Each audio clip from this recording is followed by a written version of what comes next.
This is the Maida Initiative, conversation without compromise. Now, another podcast I listened to with you were talking about how you're involved in a project right now to basically save some of that ancient art. Yes.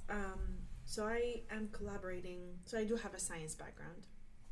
My undergrad was in biochemistry and cell biology, and I did my master's in nutrition science and policy. And so I was approached by this Iraqi artist who is a professor. I believe he's a tenured professor at NYU for photography. And he has done many conceptual art projects in the past, where one of them he implanted a camera in the back of his head.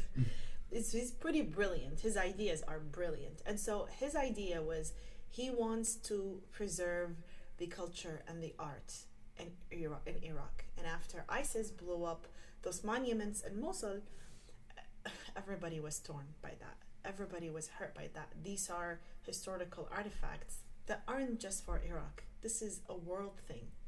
That's like for everybody. It's a humanity thing. Right. And it was the winged bull and the winged lion.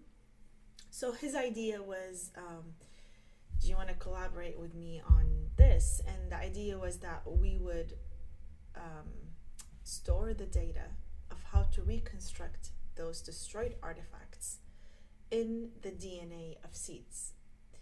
And DNA data storage is like a newest cutting edge research that Microsoft has been working with UW on it and a lot of other places, and it's already been done at Harvard. Someone had documented an entire book in a small plant.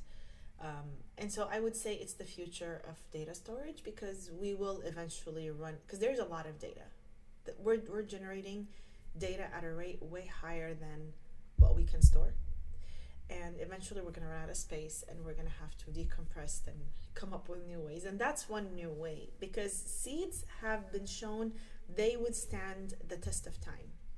You can keep seeds for a really long time under the right conditions.